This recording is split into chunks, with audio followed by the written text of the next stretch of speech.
गलती को अपनी गलती समझना है, दूसरे की गलती को अपनी गलती समझना चाहिए, दूसरों की कमजोरी को अपनी गलती को कमजोरी समझना चाहिए। संगठन बढ़ाने की दिशा में मानो कोई आत्मा या फिर गुरुजन के संस्कारों के कारण या फिर शोध प्रविष्टा के कारण एक चोरी करती है, मानो सब्जी ली 4-5 रुपए केजी से, उसकी पर्ची बना कर हिसाब से, तो इसको ही वो विलन साबित करके खुद हीरो बनना चाहती है, माना उसको माना उल्टा जोड़ कोतवाल को डांटे और उस आत्मा से सेवा लेनी चाहिए या फिर उसको भगवान किसने उस आत्मा से सेवा लेनी चाहिए चोरी करने वाले से, या फिर उसको भगवान किसने लेते हैं। मुरली में क्या बोला है चोर का, जो यज्ञ की चोरी करते हैं उनके बारे में है? एक तो ये बोला कख का चोर, सोपक का लक का चोर, जिसने थोड़ा चुराया वो एक दिन लाख भी चुरा सकता है। चोरी करने के संस्कार तो पक्के हो रहे हैं ना। दूसरा क्या बोला बाप की नजर में उस आत्मा है? बाप की नजर में उस आत्मा की वैल्यू क्या है? बाप किस नजर से जिसमें चोरी के संस्कार पड़ते हैं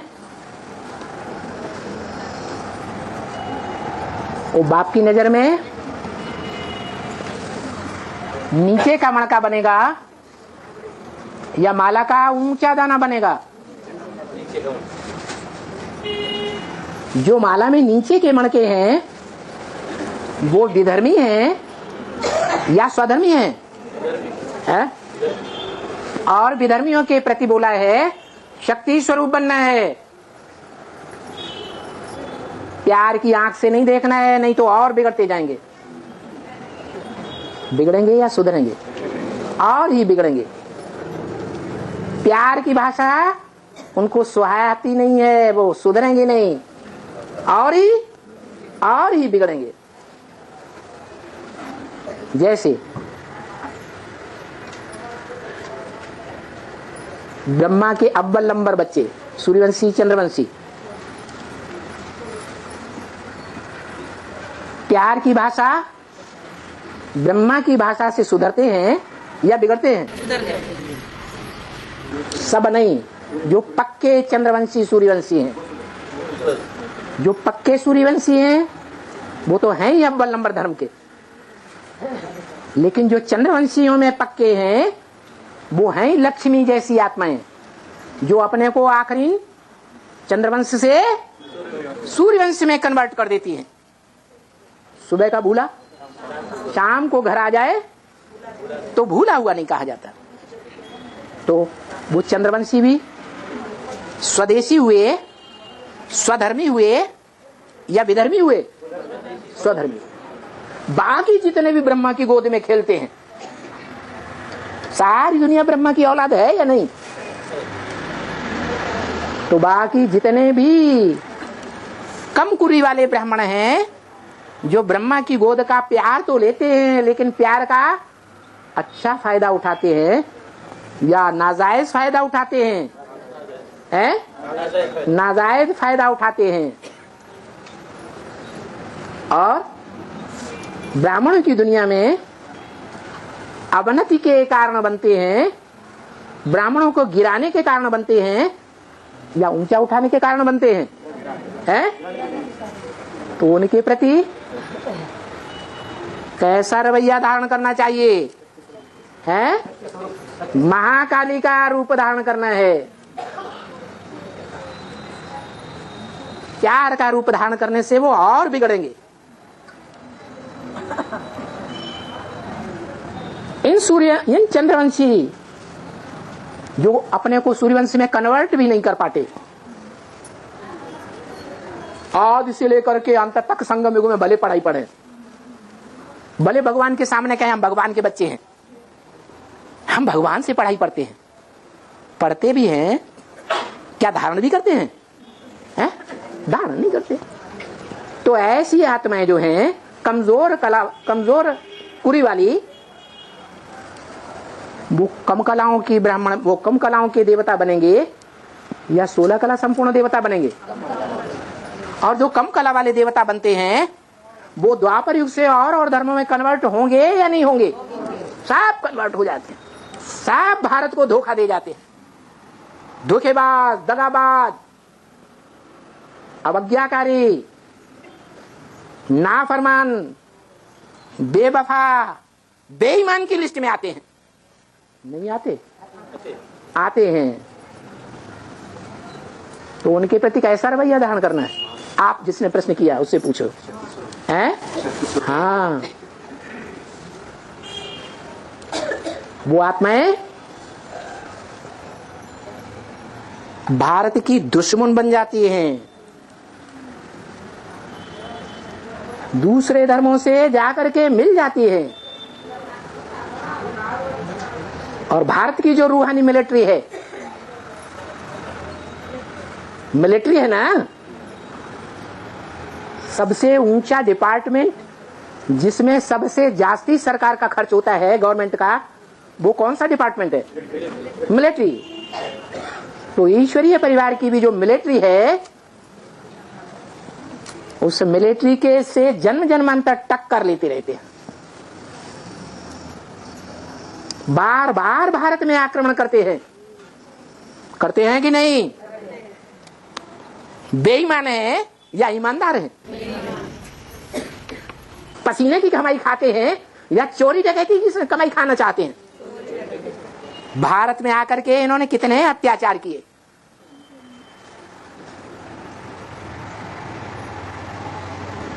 ऐसे बेईमान दगाबाज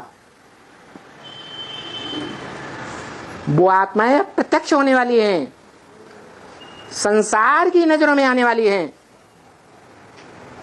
और सबसे पहले बाप के बच्चों की नजर में आनी चाहिए या दुनिया वालों की नजर में आने चाहिए?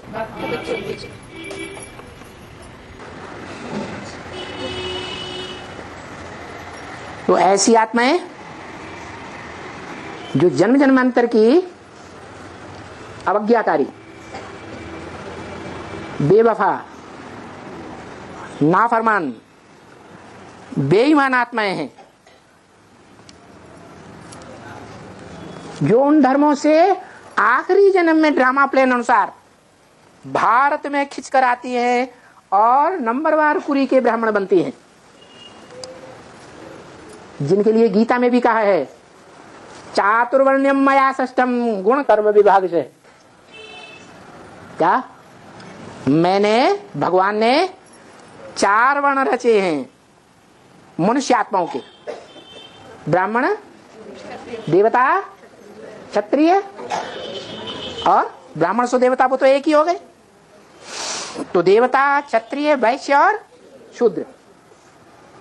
भगवान आकर के पुरुषोत्तम संगम युग में अभी 4 वर्णों में मनुष्य आत्माओं को बांट रहा है। किस आधार पर? पढ़ाई पढ़ते समय उनके जो गुण देखे जाते हैं। पढ़ रहे हैं ऊंचे से ऊंची पढ़ाई, लेकिन क्या गुण देखे जा रहे हैं उनमें? गुणों को धारण कर रहे हैं? सब धारण कर रहे हैं?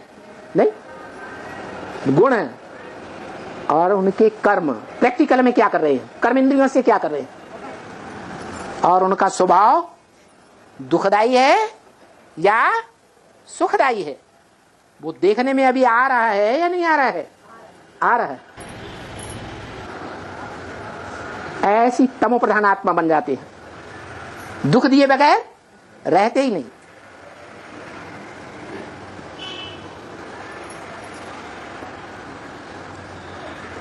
इन आधार को लेकर के भगवान उन आत्माओं को 4 युगों में प्राप्ति कराने का मार्ग दिखा देते हैं।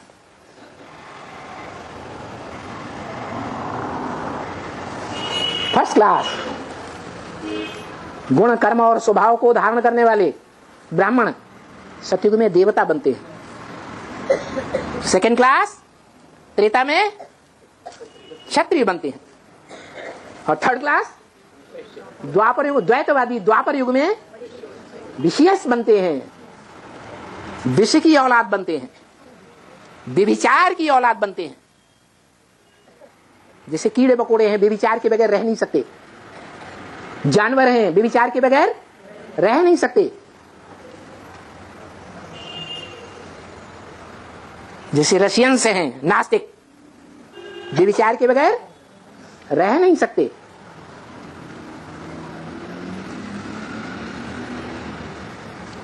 ऐसे विशेष बनते हैं वैश्य। और जो निष्कृष्ट हैं, क्या इन तीनों के मुकाबले बिल्कुल नीचे गिरे हुए, पांव के समान शूद्र।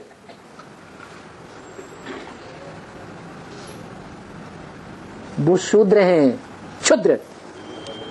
क्षुद्र का बिगड़ा हुआ रूप है शूद्र। क्षुद्र कर्म है, क्षुद्र स्वभाव संस्कार हैं, क्षुद्र दृष्टि है, क्षुद्र वृत्ति है, क्षुद्र वाचा है। देखा, आज भी देखे जाते हैं भारत में। जो मेहता चमार भंगी है, उनकी भाषा कैसी होती है? क्षुद्र भाषा होती है। तो उन आत्माओं को शूद्र की लिस्ट में डाल दिया जाता है। उस शूद्र की लिस्ट में डाल करके भगवान से उनको कलयुग का वर्षा मिलता है। कहां का वर्षा? कलयुग में भी राजाएं हुए हैं या नहीं है? बहुत राजाएं हुए हैं।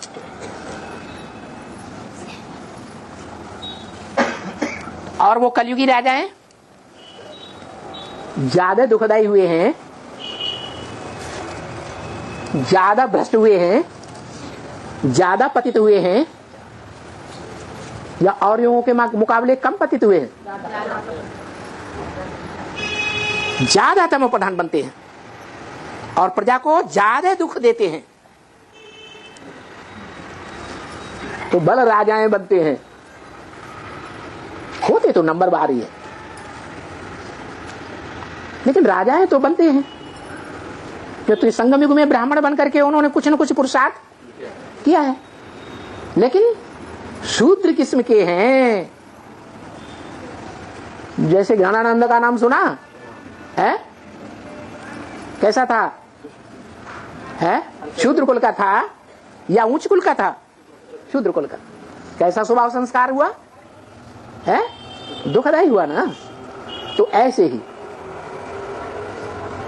ये चार वर्ण अभी रचे जाते हैं। समझो कि रच गए, जल्दी ही नंबरवार रिजल्ट आउट होने वाला है।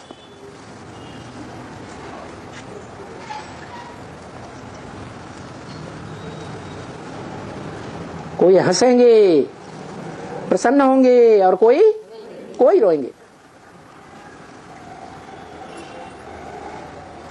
कोई हंसने वाला है, कोई रोने वाला है।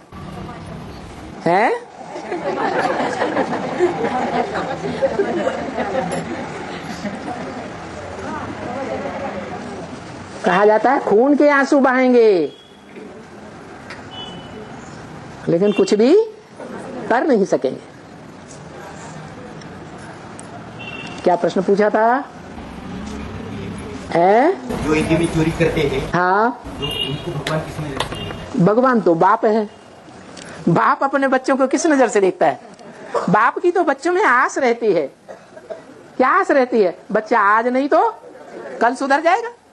भगवान की तो बात ही निराली है? सब भगवान हो जाएंगे क्या? हो जाएंगे। आज की दुनिया में भी जो बाप होते हैं, 10-12 बच्चे होते हैं, तो गंदे से गंदा, खराब से खराब, निठल्ले से निठल्ला, घर में बैठे रहना, दुख देने वाला बच्चा, बाप उसके लिए भी शुभ संकल्प करता है या अशुभ संकल्प करता है? नहीं समझ में आया? तो भगवान की तो बात अलग है। बाकी जो नंबरवार आत्माएं हैं, मनुष्य आत्माएं, उनके लिए तो डायरेक्शन मिला हुआ है। क्या डायरेक्शन मिला हुआ है? जो बाप का बड़ा बच्चा होता है, क्या कहा जाता है? बाप समान कहा जाता है। बाप तो नहीं है? दादा कहा जाता है या बाप कहते हैं उसे? क्यों दादा कहते हैं? क्योंकि बड़ा बच्चा, बड़ा भाई दादागिरी दिखाता है। वो बाप की तरह प्यार का सागर बनकर के नहीं बैठेगा। शिव के साथ कौन बैठा हुआ है? भाला बैठा हुआ है। भोला शिव और भाला शंकर, छोड़ेगा नहीं। क्यों? क्योंकि द्वापर युग से लेकर के और कलयुग के अंत तक वो सत्य नारायण वाली आत्मा जो सत्य बाप से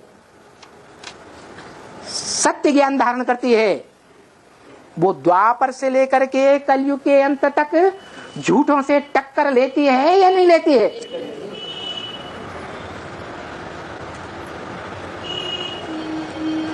सारा ही 63 जन्म संघर्ष में जाता है और उन संघर्षों में लगातार विजयी होती है या हार खा के भागती है? विजयी तो होती है, लेकिन संघर्ष में खून तो दोनों पार्टियों का बहता है। शक्ति क्षीण होती है या नहीं? तो जो खून बहता है, उस बहे हुए जन्म जन्मांतर के खून का खमाजा देना पड़ेगा या नहीं देना पड़ेगा? वो देना पड़ता है। इसलिए ईश्वरीय वाणी में बोला है कि उनके पापों का बदला उनके जन्म जन्मांतर के पाप से काट लेंगे। क्या माना? जो 63 जन्मों में असत्य से लड़ाई लड़ने वाली आत्मा है, वो राजयोग संगम में सीख करके जन्म जन्मांतर राजा बनती है या नहीं बनती है? और राजा द्वापर युग से कलयुग तक जो बनते हैं, वो हिंसक युद्ध करते हैं या अहिंसक युद्ध करते हैं? तो पाप बनता है या नहीं बनता है? तप कर राज, राज कर नरका। राजाओं से पाप बहुत होते हैं या सामान्य प्रजा से पाप बहुत होते हैं? तो राम वाली आत्मा जो इस दुनिया के पापी हैं, उन सब का बाप है। पापियों का भी बाप है, पतितों का भी। जैसे रामायण में कहा, किसने? तुलसीदास ने।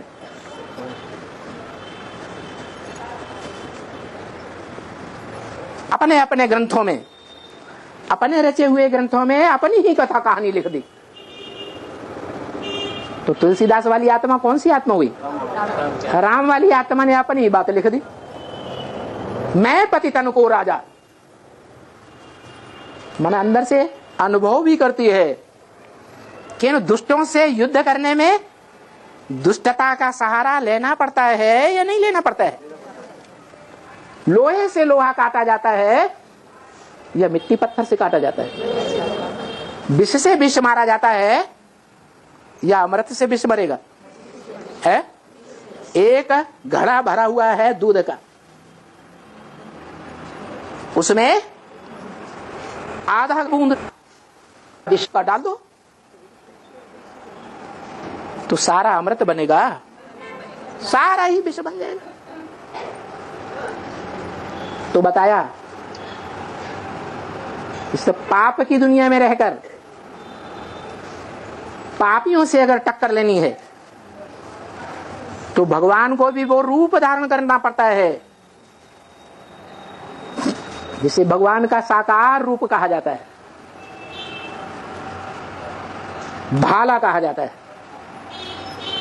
अच्छों के लिए अच्छा और बुरों के लिए बहुत बुरा। एक एक की 100 गिनाएगा। 63 जन्म का बिखरा हुआ है। 63 जन्म जो लगातार संघर्ष करता रहा हो, उसकी आत्मा कैसे अनुभव करेगी? है क्या अनुभव करेगी? अरे इन दुष्टों से, मोहम्मद गोरी जैसे, जिनको बार बार क्या किया है? माफ किया। इतने हैं दुष्ट कि वो अपनी दुष्टता छोड़ते ही नहीं। तो वो भगवान से क्या मांगेगा? 63 जन्म के बाद अगर भगवान मिल जाए तो क्या चाहेगा, है कि भगवान मेरे को ऐसी सत्ता दे, ऐसी ताकत दे। कैसी? जो गीता का श्लोक क्या कहता है, धर्म संस्थापनार्थाय विनाशाय च दुष्कृतम। दुष्कर्म करने वाले जो 63 जन्म के जिनसे टक्कर ली और टक्कर लेने वाली सत्यनारायण की आत्मा को तंग किया और उसकी सारी प्रजा को तंग किया कि नहीं? जिसको वो सुखी बनाना चाहता था। जो अच्छे राजाएं होते हैं वो अपनी प्रजा को अपने परिवार के बच्चों के समान देखते हैं या दीगर देखते हैं? बच्चे के समान देखते हैं। तो सारी प्रजा जिसको वो बच्चे के समान देखने की आदि थी, उन बच्चों को भी अतीब दुख हुआ। तो कितने जन्म के दुश्मन है वो? है 63 जन्म के दुश्मन हैं। उनको छोड़ेगा? है नहीं छोड़ेगा। और वो अभी ब्राह्मणों की दुनिया में देखने आ रहे हैं या नहीं देखने में आ रहे हैं? आ रहे हैं।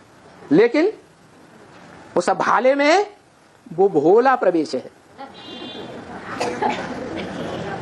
जो उसकी इंद्रियों को, मन को कंट्रोल करने वाला है, बुद्धि को भी कंट्रोल करने वाला है। वो सब आत्माओं का पिता है या सिर्फ प्रजापिता का पिता है?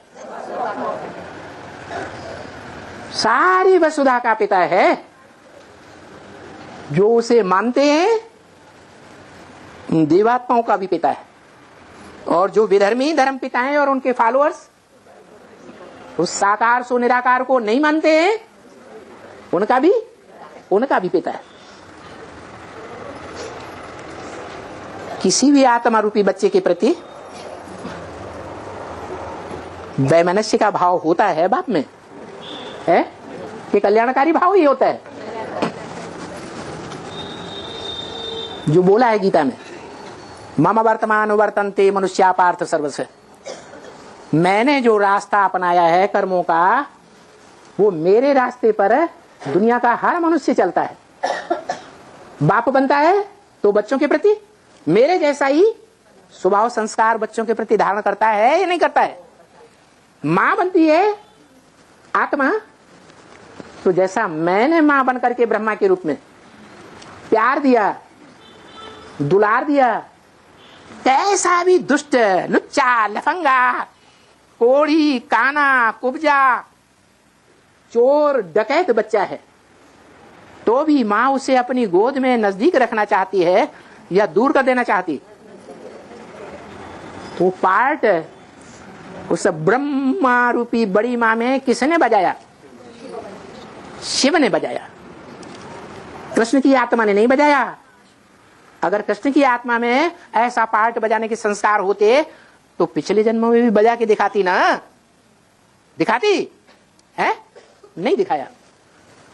तो बाप का तो स्वभाव ही है प्यार का सागर। वो प्यार का सागर ही अंत तक रहता है। कब तक? जब तक मुकर्रर शरीरधारी आत्मा बाप समान नहीं बनती। बाप समान निराकारी, निर्विकारी, निरहंकारी नहीं बनती।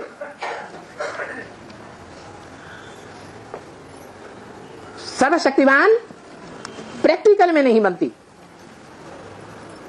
मास्टर सर्वशक्तिवान। शिव की आत्मा को मास्टर सर्वशक्तिवान कहेंगे या सिर्फ शक्तिवान कहेंगे? है सर्वशक्तिवान कहेंगे, लेकिन मास्टर सर्वशक्तिवान नहीं कहेंगे। क्यों? क्योंकि वो प्रैक्टिकल में सर्वशक्तिवान का पार्ट नहीं बजाती। बोलती भी है। लोगों को समझाओ कि बाप कोई साधु संत महात्मा बनकर नहीं आया है। क्या है? देव आत्मा बनकर नहीं आया है। देवता बनकर आता है। बाप के गुण और देवताओं के गुण में अंतर है या नहीं है? देवताएं हैं, सर्वगुण संपन्न, 16 कला संपूर्ण, संपूर्ण अहिंसक, मर्यादा पुरुषोत्तम। और भगवान जिस चोले में आता है, भगवान बनकर के प्रत्यक्ष होता है साकार रूप में, वो सर्वगुण संपन्न बनकर के रहे तो दुनिया में इतने जो अवगुणी है दुखदाई, वो सुधर जाएंगे? सुधरेंगे? नहीं सुधरेंगे। 16 कला संपूर्ण तो सुधर जाते हैं, जो बनते हैं 16 कला संपूर्ण पुरुषार्थ करके। बाकी जो 16 कला संपूर्ण नहीं बनते हैं, वो भगवान के 16 कला संपूर्ण बनकर रहने से सुधर जाएंगे? नहीं सुधरेंगे। भगवान अगर संपूर्ण अहिंसक बन जाए, क्या साधु बन जाए, है इंद्रियों को साधना करने वाला सच्चा साधु बन जाए। साधु का काम है साधु साध्वी बनकर रहना, किसी को दुख न देना। तो भगवान के साधु बनने से चल जाएगा? मैं सर्वगुण संपन्न, 16 कला संपूर्ण, संपूर्ण अहिंसक बनकर नहीं रहता हूं सदाकाल। कब तक? बाप का कहना है मैं बच्चों को नंबरवार आप समान बनाकर जाऊंगा। तो कौन सा नंबर होगा? जो बाप समान पहले पहले बनेगा।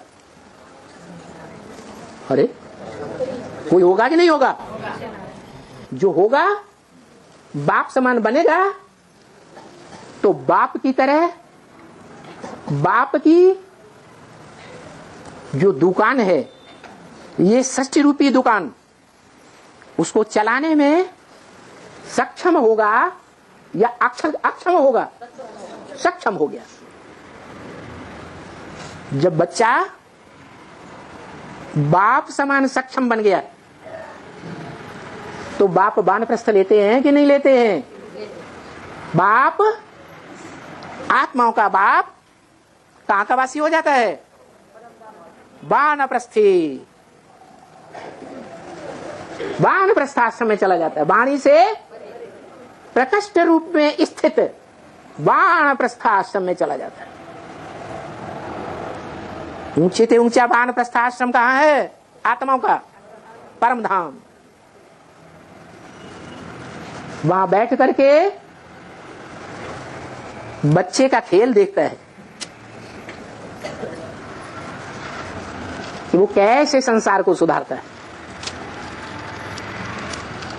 तो विनाशाय च दुष्कृताम, जो दुष्कर्म करने वाले हैं उनको सुप्रीम सोल प्रैक्टिकल में सुधारता है, या जिसमें प्रवेश करता है मुकर्रर रथधारी आत्मा, वो सारी सृष्टि को सुधारती है? विनाशाय च दुष्कृताम, दुष्कर्म करने वालों का क्या कर देता है? विनाश कर देता है। सुधरो तो सुधरो, नहीं सुधरो तो निकलो इस सृष्टि से बाहर।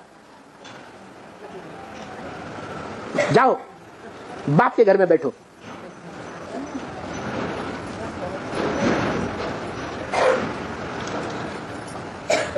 और